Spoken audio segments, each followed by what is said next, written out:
She was eating frozen berries off a dead bush at the top of the pass when he found her. And the berries were not good berries, and she knew it, and she was eating them anyway, which told him without a word the exact shape of what her life had become. He reined his horse at the tree line and looked a long moment, and she looked back with the particular dignity of a person doing something humiliating who has decided the humiliation is survivable and the hunger is not. Then he took his hat off, which was not a thing he did for much. "Ma'am, I've got a question, and it might sound an odd one given the circumstances, but I'd be grateful if you'd hear it." She heard it. Nora Pell had been a widow 5 months. Her husband, Roy, had been a packer who ran a mule string over the high passes. A smiling, well-liked man who'd papered over a great many gaps while he lived, and left everyone visible at once when he didn't. He drowned at a river crossing in the spring and left her a leaking cabin on the edge of a dying silver camp called Morrow, and a debt at the company store the agent stopped being patient about the week the silver played out. She'd walked out of Morrow with her carpet bag and Roy's coat, too big but warm, and taken the high trail because a person with nowhere to be walks toward the unknown out of the simple mathematics of hope. She had $5.70 and a skill she'd never thought of as one. Because she'd been doing it since she was tall enough to reach a stove, cooking in a body running out of the food that fuels it. She'd been 3 days on the trail when the dead bush came up at the side of the path, and she stopped walking and started eating, because the body makes choices the mind is still debating once it gets hungry enough. She had not wept on the trail. That was the thing she held on to, turning it over like a smooth stone, feeling for its edges. When the camp died, she'd walked without weeping, because weeping was for people with somewhere private to do it. And the trail was not private, and neither was the dead bush. And she was still not weeping when the man came up out of the timber, eating something that tasted like cold dirt and pretending it was enough. That was where Eli Reed found her. He was 34, and he ran the largest trapping and trade outfit in the Lone Mountain country. Many men, many mouths, many miles of trapline to run before the deep snow closed the passes.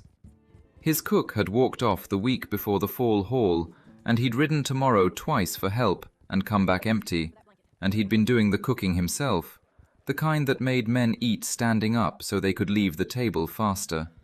He was, when he found Nora at the dead bush, a man with a solved problem 20 feet from a woman with a worse one, and he recognized the symmetry before he knew all its pieces. He swung down, tall, raw-boned, with a directness that came not from bluntness, but from a life spent saying only what needed saying, and held his hat in both hands and said, "Ma'am, I know this is forward, and I know what I'm about to ask will sound strange where we're standing, but I've got 14 men and a fall haul starting Monday, and nobody to feed them. And I'm desperate enough to ask a woman I found at a berry bush whether she can cook." Nora looked at him. She looked at the berries in her hand. She looked back. "Can you?" he said. "Cook? I'll pay fair and feed you proper before I ask you to feed anybody else, and you'll have a room with a lock on the door. And I'll not ask you one question about that berry bush." She dropped the berries. "I can cook," she said. Those 3 words were the truest and most consequential she'd spoken in 5 months. And she was careful to say them without the shake that wanted to climb into her voice, because they were the answer to the question and not to the berry bush. She would not let the bush color the cooking. What she could do didn't become less because of the place she did it from. She'd answer standing straight or not at all. Before we go any further, this channel is brand new, and every single subscribe is what keeps stories like Nora's coming. It's free, it takes 1 second, and it means more than you know. Hit subscribe, tell us in the comments where in the world you're watching from, and let's ride up the mountain together. Now back to the pass. He put his hat back on and gathered the reins. Room up behind me if your legs are done, and no shame in it if they are. Her legs were done. She didn't say so. She took the offered hand and rode up behind him without speaking and watched the place come up over the rise. 2 hours ago she'd been eating dead berries. Now there was a long log house and a chimney with smoke standing straight up, a barn and a bunkhouse, and a drying shed, and a yard full of the work of a place alive and running. She told herself she'd be equal to it or die trying. The main room was large and well built, and a complete disaster in the way a place becomes one when capable men run it a week without a system. Kettles given up on being soaked, good staples nobody had organized, a heavy iron range, and beside it a stone hearth gone cold and grey. And Nora stood in the center of it and felt something come back, that the trail and the berries and the 5 months had been leaching out. The feeling of being in the right room. She had been in the right room since she was 7, beside her mother at a Nebraska stove, and she hadn't been in it once since Roy went under at the crossing, and the feeling was so large she had to grip the work table a moment, so the 5 months of not weeping would hold. They held. She knelt and built a fire first, because a cold hearth in a mountain house is a wound, and she couldn't work over a wound. And when the flame caught, she stayed crouched a moment longer than it needed, watching it take. Then she started learning the room the way she learned every kitchen. What was there? What was missing? What could stand in for it? Ellie stood in the doorway and watched, and didn't get in the way, which told her something. "What do you have for tonight?" she asked, not looking up. "Whatever's in there, and whatever the man brought down. There's an elk quarter hung in the cold shed." She was quiet, thinking the way she thought when she cooked, not in words, but in combinations. What the elk needed, what it would give, how far it stretched across 14 men who'd eaten badly. "I'll need the quarter and everything in the cold shed, and a handful of those onions," she said over her shoulder. "Go on now. I work better without an audience, until I know what I'm doing." He almost smiled and went. She was browning the elk with onions and the last of some dried sage when the child appeared in the doorway, a little girl, maybe 7, barefoot on the cold floor, with a grown woman's stillness and nobody's words. She watched and did not come in and did not speak. Nora had heard nothing of a child. She didn't stop her hands. After a while she said, to the pan more than the girl, "There's a piece of crust here too small to do anything useful with. Be ashamed to waste it. A person could put a little elk drippings on it if a person were of a mind." The girl didn't move for a long moment. Then she crossed the cold floor on her bare feet and took the warm scrap from the edge of the work table. And she did not say thank you, and Nora did not ask her to. And the two stood in the firelight, the woman cooking and the silent child eating. And it was for both of them the most that had been said in a long time. She fed 15 souls that night. Elk braised with onions and wild herbs, a kettle of beans, a double pan of cornbread, a dried apple cobbler from a tin behind the lard. She didn't eat until everyone else had, a habit kept from her mother. And when she finally sat, her hands shook from tiredness. And it was the first real food she'd eaten in 3 days, and she knew it was good, the way a person knows their own best work. The men scraped their plates clean and said nothing, because there are no words adequate to being well fed after a week of bad food. The segundo, a leathered old trapper named Amos, looked up the table at her and said, in a voice stripped of all decoration, "Best meal this outfit's had since the snows came." She nodded and went back to her plate. She didn't thank him. The food thanked him. That was enough. And in the doorway, where the firelight didn't quite reach, the small barefoot girl watched the woman who'd given her a warm scrap without asking anything for it. And that was where Eli Reed found them when he glanced up from his coffee. The cook and his daughter. The 2 quietest people on the mountain sharing a silence that for the first time in a long while did not feel like grief. She was up before 5 the next morning with biscuits and gravy and coffee strong enough to stand a spoon in, ready when the first man stamped through the door at past, and she had it ready every morning after, with a hot noon meal when the men rode in at 6 sharp. Within 4 days, the whole outfit had reorganized itself around that warm room the way a place always does when the kitchen starts working. Men who eat well ride farther and come home with something left in them, and the fall haul went faster than any Eli Reed could remember, and the reason was at the hearth. The little girl was named Tess. She still didn't talk much, but she'd taken to standing at Nora's elbow in the mornings, handing up spoons, and Nora let her and asked nothing. Tess's mother had been dead 4 years. Eli hadn't told her that the child had, by the careful distance she kept from the hearth, the way she watched it like a thing that had once burned her. He told her the rest himself on the 5th evening after the men had cleared out, which had become the hour they talked, the only hour the room was quiet enough. "The hall's running well," he said, wrapping both hands around his coffee the way he held it.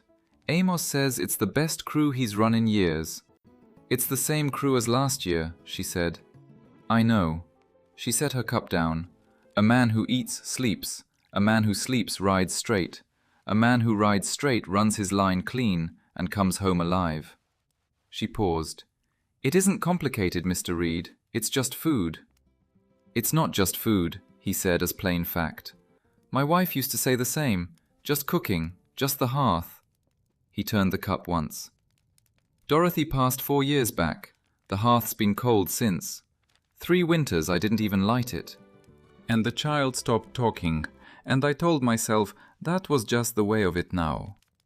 She let that sit. She didn't fill the silence with comfort, because comfort offered too fast is its own dismissal, and when it had been enough, she said, "The hearth's not cold now."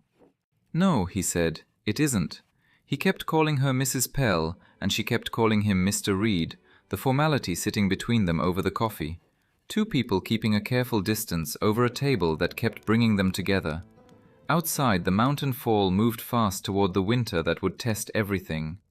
In the 2nd week, a young trapper named Virgil came off a spooked horse and walked back with his shoulder gone wrong in its socket, and Amos brought him to the hearth, because that's where Nora was, and the warm room is always where you bring a hurt man when there's no doctor inside 2 days' ride. Eli was out on the far line. The question was in the room's hands, and they were Nora's. She'd watched a shoulder put back once in Morrow, close enough to understand the principle. It had to go back the way it came out, quick, with a force that felt wrong but was right. She'd never done it herself. She was the only grown soul in the room, and Virgil was grey, and waiting for Eli was not an answer his color had time for. She washed her hands and looked at the shoulder, taking its measure. "This is going to be the worst second of your life," she told Virgil, "and then it'll be done. Hold the table edge with your good hand, and don't let go no matter what your body tells you." He held the table. She put the shoulder back. He made a sound that was not quite a word, and then it was over. The joint where it belonged bound it tight against his ribs, and he sat breathing with his eyes shut. Tess had watched from the doorway without a sound, and afterward came and sat close against Nora's side, closer than she'd sat to anyone in 4 years, and that too was a kind of setting right. When Eli rode in at dark, Amos told him in the yard, and Eli came to the doorway and looked at Nora at the range, and Virgil eating one-handed with his collar back. "Where'd you learn that?" She didn't look up. "Roy ran a 3-man string 7 years. Men get hurt on a mule trail. A wife learns." He came in and washed up and sat down, and the supper went around, and he said no more of it. But when he passed her the biscuit pan, their hands crossed, and neither remarked on it. And that was the night the evening coffee became a settled thing rather than an occasional one. 2 cups, 2 chairs, the table between them, nobody having decided it, and neither deciding otherwise. A few days later, she found the apron on a high-backed shelf, folded small behind the flower, faded gingham worn soft at the ties, a battered tin of recipe cards tucked inside in a looping hand not her own, Dorothy's. A lesser woman might have thrown it out. A thoughtless one simply worn it. Nora did neither. She washed and pressed it and set it on the mantel where the child could see it. Not buried, not erased, not worn over another woman's name. And she took one card, a dried apple cake in that looping hand, and made it that night exactly as written, and set the first slice before Tess. That's your mother's. I only followed where she pointed. The child ate slowly, her eyes wet, and didn't stop. The first whole thing she'd let herself feel at that hearth in 4 years. Virgil wrote the lines again in 3 days, and by November there wasn't an outfit in the Lone Mountain country that didn't know the name of the reed cook. Twice that month, traders asked whether she'd cook elsewhere for better pay, and twice she said no without looking up. And Eli heard her both times and said nothing. And neither said anything about that either. If this story has you hooked, take a second, subscribe, leave a like, and tell us in the comments how many winters you think this hearth had gone cold before Nora walked up that pass and lit it. There's more where this came from, only on Lone Mountain Stories. Now, back to the mountain. The trouble announced itself in October with the first hard freeze, 2 weeks early. It was never one thing on a mountain outfit in the hard fall. The north line down where a bear had worked the sets, 2 men laid up with the camp fever, the creek icing early, and underneath it all, Doyle Fitch, who held the note on the claim the whole camp sat on, and had been holding it with rising impatience through a dry summer and a hard fall. Fitch was no mountain man. He was a hell of a money man who'd bought the note expecting it to mature into land the day the Reed outfit stumbled. And the early freeze and the sick men looked to him very much like the front edge of one. He rode up in late October with a hired rider and a letter from his attorney, and came into the warm room without knocking, because men like Fitch do not knock on doors they expect to own, and found not the struggling outfit he'd come to lean on, but a hearth at full heat and a woman at the range who looked at him with the flat attention of a person who knows something is wrong before it's said what it is. Eli was down at the drying shed. Fitch addressed himself to the room while he waited, which is to say to Nora Pell, and she listened. That the note would be called at the first missed payment, that the winter looked like one waiting to happen, and that he'd already spoken to a man at the post, glad to buy the claim the moment it fell due. He said it to the room because he didn't believe the woman in it was listening in any way that mattered. She was listening in every way that mattered. That night, the sky to the north went the flat, dead white the old trappers read like scripture, and Amos came in with snow on his shoulders and said the word that empties a mountain camp of all its other troubles at once. Whiteout coming on fast, and Pruitt still up on the far line. Pruitt was the youngest hand, 19, alone above the timber, and 2 men were down with fever. A high country whiteout doesn't care about your notes or your money men. It asks one question, whether the people on the mountain are strong enough to last the night. And the answer was decided not on the trap lines, but at the hearth. Nora didn't panic, because panic is wasted motion, and she'd never had motion to waste. She built the fire up high so the windows would throw light a rider could steer by, filled every kettle to boil, set Tess tearing cloth into strips, pulled the spare blankets down to warm, fed the fevered men a thin broth while the wind screamed against the logs. And she cooked through the whole long night because she understood what the money men never would. In a whiteout, the hearth is not a comfort. The hearth is the plan, the reason a man comes off the mountain instead of lying down in the snow to sleep. Eli and Amos brought young Pruitt down 2 hours before dawn, half frozen and stumbling between them, steering the last quarter-mile by the light Nora had kept burning in the windows, and put him by the hearth she'd built to a roar, and she had warm blankets and hot broth ready before they'd got the ice off his coat. The boy lived. The fevered men broke by morning. every soul on the mountain came through that night because the hearth had held. And it had held because the woman who'd been eating dead berries on the pass 6 weeks before had turned it back into the kind of fire a man can find his way home by. When the storm broke and the men slept, Eli came in from settling the stock and found Nora at the long table with the outfit's ledgers open. Not the kitchen accounts, which were hers, but the land and fur ledger she'd never been invited to touch. She'd opened it because what Fitch said required her to know the numbers, and she decided without asking that the numbers mattered more than the permission. Eli looked at the open ledger, then at her. His jaw did the thing it did when something had gone hard in him. Fitch was here. I know, I heard him. She kept her voice level. The note comes due December 15th. You're short by $60. The whole difference between a missed payment and a made one. She turned the ledger so he could see the column she'd drawn beside his figures. Those green pelts your man brought in off the early line and left in the drying shed. The marten and beaver nobody had time to grade. Better than 40 going stiff. Dressed proper, the top are prime. At what the post pays before the spring glut, they cover the 60 and leave 20 in reserve. He looked at the column, a man revising a thing he thought was fixed. Almost said there wasn't a hand to spare for the dressing. There wasn't, so I've been doing it. She held his gaze. An hour before dawn, while the bread proves, I've stretched and graded the lot and kept the log in the back of this book. I didn't ask.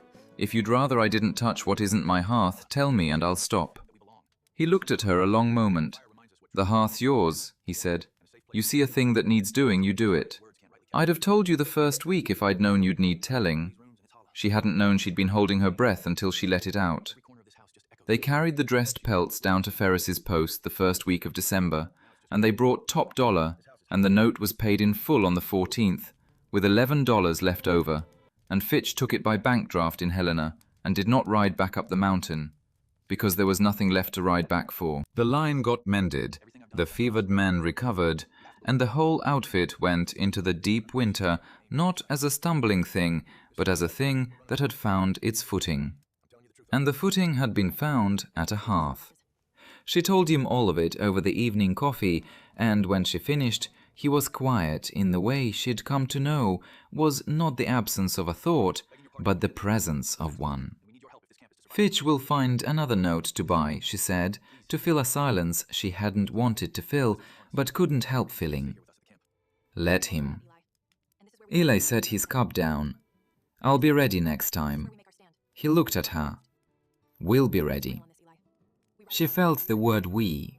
It sat on the table between them, and she looked at it the way you look at something you've wanted long enough that seeing it feels like a trick of the firelight. And that was when the wall finally came down. She had not wept on the trail, not when the camp died, not through the long white night when she'd kept the windows burning. 5 months she'd held it. Because weeping was for people with somewhere private, and she'd never had anywhere private. But the hearth was warm, the note was paid, the child upstairs was talking again, and a man had said we across a table, as though it were the plainest fact in the world. And the wall that had held against everything hard could not hold against the first soft thing. Her shoulders went, and her face went, and 5 months of held water came out of her all at once, quiet and shaking. The way grief comes out of a person who has spent too long not letting it. Eli Reed did not reach for words because he had none worth the moment, and did not try to fix it because he learned at his own cold heart that some things are not fixed, but only outlasted. He came around the table and sat beside her close, and put one big hand flat between her shoulder blades, and stayed there while she shook and did not once tell her to stop. When it had run its course, she wiped her face with the heel of her hand and gave a short, broken laugh. I haven't done that since before Roy died. I know, I could tell. A person carries it in how they hold their back. And she understood he'd seen it from the berry bush, and asked her about cooking anyway, because the question and not the pity was the thing that would let her keep her back straight. It was a long while after, the coffee gone cold, and neither minding, that he turned his cup once.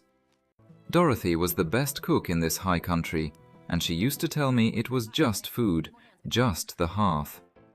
The same thing you said your first week. The hearth is where an outfit lives or dies, not the fur prices, not the banknotes, the hearth. A man who eats goes back out on the line. A man who doesn't eventually doesn't. And one morning you find him in the snow. She was the hearth for years, and then she wasn't. And I ran an outfit that looked whole and was hollow clean through. And I couldn't have told you that until you stood in my house the first night and made something out of nothing, and 15 men went quiet over it. He looked at his hands. I tried after Dorothy, 2 cooks in 4 years, capable women both, and they left because a man who doesn't know how to let the hearth be the hearth makes a cook feel like a hired hand in a room that isn't hers. I kept it at a distance because that was the only way I knew not to feel what was missing. And my girl stopped talking, and I told myself that was just grief. He met her eyes plainly, the way he looked at everything once he'd made up his mind. You lit a cold hearth your first hour, and I felt a thing I'd been careful not to feel for 4 years. Relief. The second morning the fire was already going, and my daughter was at your elbow handing up spoons, and Tess hadn't stood that close to the hearth since the day her mother died.